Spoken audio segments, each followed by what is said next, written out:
¿Cómo me van a hablar? ¿De qué me van a contar, papi? Si estoy en el lugar, quiero las manos arriba de toda la gente negra. Yo vengo a representar. Ninguno de esos raperos va a poder rapear con un hijo de puta, porque yo siempre me vivo en el altar. Este es un rapero que nunca me jode. Mira como el tenis se queda en game over. Me hace acordar arriba porque va a descender y encima le pega a los jugadores. Este es un rapero pero nunca me jode. Tengo este flow que ahora te la pone. Ey, mira cómo lo hace demasiado bien. Todo se me queda en el cover. Quiero las manos arriba de toda la gente. Mira cómo mierda trueno suena las improvisaciones. Mira cómo mierda puedo estar último en la tabla, pero sigo demostrando ser de los mejores.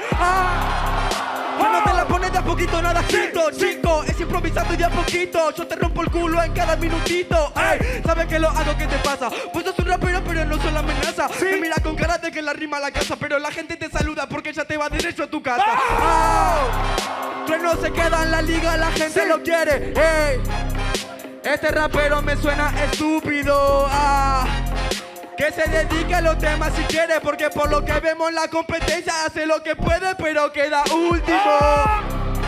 ¿Cuánto más tengo que seguir como en la jornada pasada? ¿Cuánto más tengo que pegarle a alguien que hace tiempo que haga trompada? ¿Cómo le tengo que tirar rima acomodada? ¿Cómo mierda te la clavo todas en tu cara? ¿Cómo mierda le voy a pegar a un pelotudo que yo le estoy dando piña y él nunca recibe nada? Última, una más. Si a vos nadie te juna pa. Tengo este flow, hijo de mi puta. Lo hago para arriba porque vos narrás. De izquierda a derecha toda la gente mira cómo parece. La plata te está saludando, guachito, te fuiste de la FMS.